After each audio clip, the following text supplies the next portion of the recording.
मुलगी आणि बाप यांचं नातं कधी कधी वाटतं देवाने हे नातं कशासाठी बनवलं असावं. माहेरी मुलीला पाठीवर हात ठेवून आधार देण्यासाठी की घरातलं प्रत्येक नातं फुलाच्या हारात ओवण्यासाठी, घरात आनंद पसरवण्यासाठी की गळ्यात पडून हट्ट करण्यासाठी. खरं तर हे नातं म्हणजे घरपण होय. हसत खेळत घर हवं असेल तर प्रत्येक घरात एक तरी मुलगी हवीच. बापाला मनमोकळं कवाड खुलं करण्यास देवाने दिलेली ही सुंदर देण होय. शिस्त लावणार, चुकांकडे दुर्लक्ष करणार, प्रत्येक वेळी हो हो तुझंच बरोबर म्हणणार, आई विरुद्ध मुलीची बाजू मांडणार व तिला आईपेक्षा मोठापणा देणारं नातं म्हणजे बाप. कधी कधी वाटतं हक्क काय असतो आणि तो कसा गाजवावा हे सहज सिद्ध करणारं न्यायालय म्हणजे बाप. माझ्यासाठी हे करून आण असं हक्कानं सांगणारं नातं म्हणजे बाप. कारण त्याला माहीत असतं की इतर कुणासाठी नाही, पण कितीही थकली तरी माझी लेक माझंच ऐकेल.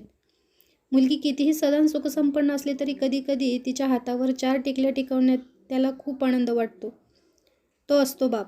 काही गोष्टी मनातल्या मनात न बोलता लपून छपून कराव्या असं वेड असतं ज्याचं मन, तो बाप. स्वतःच्या लेकीचं नातं जगापलीकडे कसं जपता येईल याचाच विचार करत युक्त्यालोक्त्यांचा विचार त्याच्या मनात सतत चालत असतो. तो तिच्या चेहऱ्यावर आनंद बघण्यासाठी.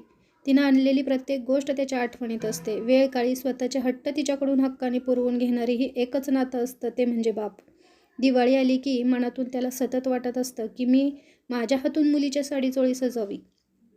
घरातील इतर नाती कितीही गोष्टी पुरं करत असल्या तरी स्वतःच्या हाताने मुलीनं भरवलेला घास किंवा बापाने मुलीला दिलेली 100च्या नोटीतला बंध इतका घट्ट असतो की अख्खं विश्व त्याच्यापुढे फिकं पडतं. एका लेकीचा बाप होणं आणि बापाचं काळीज असणारी लेक होणं हे फक्त त्या बाप लेकीच्या नात्यालाच ठाऊक असतं.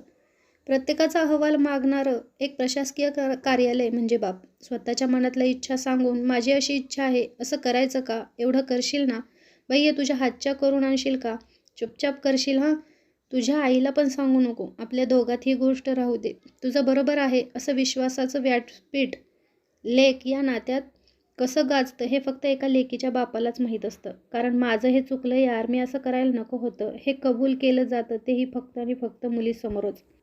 जिभेचे चोचले हक्कानं पुरवून घेता येणारं स्वयंपाकघर या एका अपेक्षेव्यतिरिक्त तो कुठलीच मागणी तिच्याकडे करत नाही. उलट तिच्या दिवाळीचे उठणे घासून इवल्या हातांनी केलेली अंघोळ सासरी गेल्यावर तो कायम स्मरणात ठेवून त्याच हातांत 100ची नोट वर्षानुवर्ष कशी टिकवता येईल याची तो रोज वाट बघत असतो. पूर्वी लोक म्हणत असत, पहिली बेटी म्हणजे धनाची पेटी.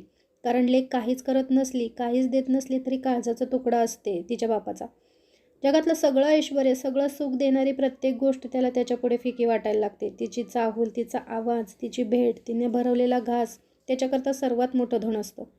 खरं तर सासरी गेल्यावर मुली संसार आणि सासरची कर्तव्य करण्यातच माहेर जपत असतात. तिच्यासाठी माहेर म्हणजे दुय्यम स्थान. तिला वाटत नसले तरी तिच्या कृतीतून ते सहज ठरवलं जातं. कारण बाप आणि माई या दोनच नात्याला तिचा संसार म्हणजे प्रथम प्राधान्य देणं हे कळत असतं.